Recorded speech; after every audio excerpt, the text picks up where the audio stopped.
Let's just watch this video. We are joined by the former chairman of the Africa Subcommittee, who is now over at the Energy and Commerce Committee, James, and I want to thank him. February of 2024, he had a very important hearing on Nigeria and other advocacy throughout that time. So the floor is yours. Mr. Chairman, thank you so much for your personal invitation, for your leadership, and for your friendship. I'm honored to be back. Psalms 96:14 asks, "Who will rise up for me against the wicked? Who will take a stand for me against evildoers?" Nigeria is facing one of the gravest religious freedom crises in the world. As the former chairman of the House Foreign Affairs Committee on Africa, I have visited and have seen firsthand the direness of the conditions in what is now the deadliest place on earth to be a Christian. They are targeted, displaced, and killed simply for their faith. The ancient plea, "Is there no help for the widow's son?" still echoes today. Since 2019, nearly 17,000 Christians have been killed.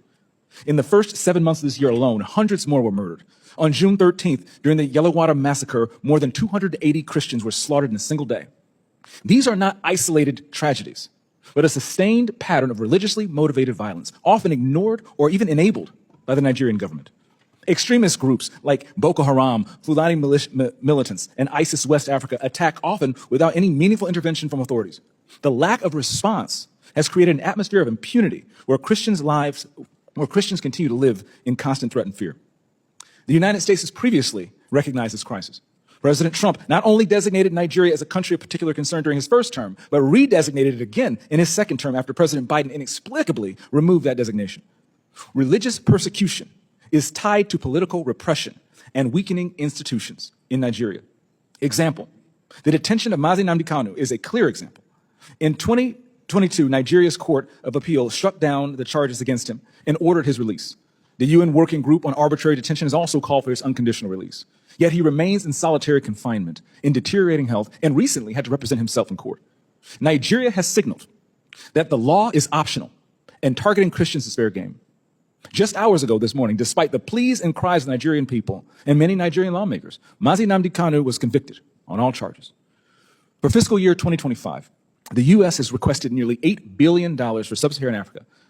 But when Americans see political prisoners, judicial defiance, and the slaughter of Christians, they understandably ask as they meet their own struggles, why should our tax dollars support governments that refuse to protect their own people? Is our aid aiding a genocide? Nigeria is a nation of tremendous potential, but that potential is being choked out by violent persecution of its Christian population. No country can build a stable future where churches are burned, believers are killed, and communities live in fear. The United States must stay engaged, and Nigeria must change course now. Mr. Pratt, a direct question.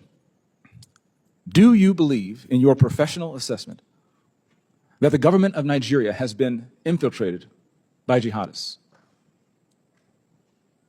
I do not believe that the government of Nigeria has been infiltrated by jihadists. Okay, because when you look at the selective enforcement of the rule of law, one might question if there are any favoritism or looking the other way when groups are being specifically targeted, despite the fact, as my colleague Mr. Moore mentioned, not enforcing the rule of law with regard to weapons. My next question, how has the Nigerian government reacted since President Trump's country of particular concern designation announcement? They have taken the designation very seriously. There is a senior delegation here now. They will meet with the most senior officials of the U.S. government this week, and we have already demarched the government in Abuja and here in Washington on the action plan, and I can say that the results so far have been positive in terms of cooperation.